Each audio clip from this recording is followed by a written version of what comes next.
कहा जाता है कि तितलियां परियों से पैदा होती हैं और जब वे पहली बार जन्म लेती हैं तो उनके पंख पूरी तरह सफेद होते हैं। परियां उनके पंखों पर तरह तरह के सुंदर डिजाइन बनाती हैं, लेकिन यह परी पंख रंगते समय ध्यान भटका बैठी और गलती से तितली को कुछ अलग ही बना दिया। तभी अचानक एक तेज सायरन बजा और सारी परियां जल्दी जल्दी छिपने लगी। असल में इंसान फेरी वैली के पास से गाड़ी लेकर गुजर रहे थे। ये पहली बार था जब टिंकर परी ने कोई कार देखी थी, इसलिए वह चुपके से उसके पीछे पीछे उड़ने लगी। ये देखकर पर्पल परी बहुत घबरा गई, क्योंकि परियों को कभी भी इंसानों के सामने नहीं आना चाहिए था। मौका मिलते ही टिंकर परी कार के नीचे जा पहुंची और ये समझने लगी कि वह चलती कैसे है। पर्पल परी उसके पीछे पीछे आई और उसे तुरंत वहां से चलने के लिए मनाने लगी, लेकिन टिंकर परी तब तक मानने वाली नहीं थी जब तक वह थोड़ी शरारत न कर ले। उसी समय एक छोटी लड़की की नजर उस अजीब तितली पर पड़ी। लड़की को लगा कि उसके पंख किसी परी ने रंगे होंगे। टिंकर परी को लगा कि लड़की बहुत समझदार है, लेकिन लड़की के पिता ने कहा कि परियां जैसी कोई चीज नहीं होती। ये सुनकर टिंकर परी गुस्से में कार के नीचे जाकर छिप गई। वहीं दूसरी तरफ लड़की को पूरा यकीन था कि परियां सच में होती हैं। उसने एक पेड़ के नीचे परियों के लिए एक छोटा सा घर बनाया और उसके अंदर बहुत सुंदर सजावट भी की। दोनों परियों ने एक ही समय पर उस छोटे घर को देखा। एक डर कर भाग गई, जबकि दूसरी खुशी खुशी उसकी तरफ दौड़ पड़ी। टिंकर परी उस छोटे घर के अंदर चली गई। पर्पल परी उसे कितनी भी समझाती रही, लेकिन वह बाहर आने को तैयार नहीं हुई।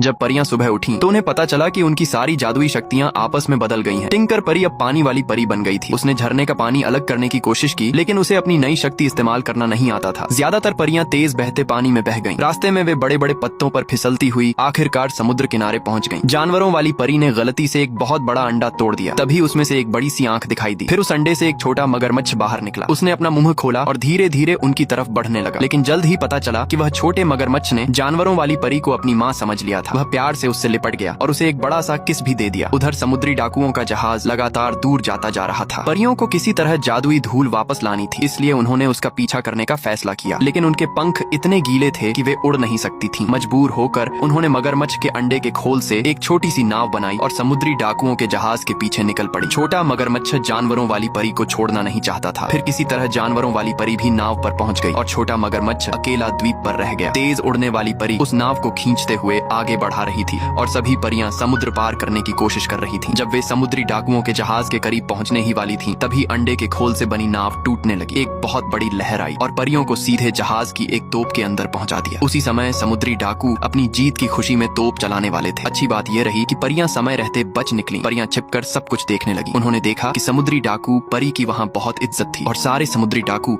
उसकी बात मानते थे। परियों ने चुपके से जादुई धूल वापस लेने की कोशिश की, लेकिन उनकी हर कोशिश नाकाम रही। कुछ समय बाद जहाज खोपड़ी वाले द्वीप पर पहुंच गया। वहाँ एक जादुई धूल का पेड़ था, बिल्कुल वैसा ही जैसा उनके घर में था। लोग हमेशा कहते हैं कि बिल्लियों को हिलती डुलती चीजों का पीछा करना बहुत पसंद होता है, और ये बात बिल्कुल सच थी। बिल्ली पागलों की तरह टिंकर परी की तरफ झपटी और वह लगभग उस मोटी बिल्ली का अगला खाना बनने ही वाली थी, लेकिन तभी वह जल्दी से एक पिंजरे के अंदर कूद गई और किसी तरह खतरे से बच गई। उधर बैंगनी परी मदद लेने के लिए जल्दी से परी घाटी वापस गई और सबको बताया कि टिंकर परी पकड़ी गई है। ये सुनकर सारी परियां हैरान रह गईं। बाहर तेज तूफान चल रहा था, इसलिए परियां उड़ नहीं सकती थीं। इस वजह से उन्होंने नाव बनाकर पानी के रास्ते जाने का फैसला किया। जुगनुओं को रास्ता दिखाने की जिम्मेदारी दी गई। गोबर वाले कीड़े सामान ढोने का काम कर रहे थे और कॉकरोच मशरूम काट रहे थे ताकि उन्हें तैरने वाली चीजों की तरह इस्तेमाल किया जा सके। सब लोग समय के खिलाफ तेजी से काम कर रहे थे। लाल छोटे कीड़े बड़ी सफाई से रस्सियां बांध रहे थे और बड़े कीड़े खुद को हथौड़ी की तरह इस्तेमाल कर रहे थे। जानवरों और परियों की मिलकर की गई मेहनत से आखिरकार एक हवा से चलने वाली नाव तैयार हो गई। अब समय बर्बाद करने का मौका नहीं था। वे तुरंत बचाव मिशन पर निकल पड़े। अचानक उन्होंने आगे एक झरना देखा। परियों ने तुरंत केले के पत्तों का इस्तेमाल करके नाव की दिशा बदल दी। फिर पानी वाली परी आगे आई और उसने झरने का पानी मोड़कर नदी की तरफ भेज दिया, लेकिन नाव अजीब तरह से घास में जाकर टकरा गई और सारी परियां इधर उधर गिर पड़ी। अच्छी बात ये रही कि आखिर सब लोग सुरक्षित जमीन पर पहुंच गए। इसके बाद वे पैदल आगे बढ़ने लगे, लेकिन तभी बैंगनी परी गलती से कीचड़ भरे दलदल में धंस गई। बाकी परियों ने उसे बहुत खींचा, लेकिन वे उसे बाहर नहीं निकाल पाई। तभी अचानक एक कार उनकी तरफ आती हुई दिखी। ऐसे मुश्किल समय में रोशनी वाली परी ने तेज चमक छोड़ी, जिससे ड्राइवर ने घबराकर तुरंत ब्रेक लगा दिए। इस तरह बड़ा हादसा टल गया।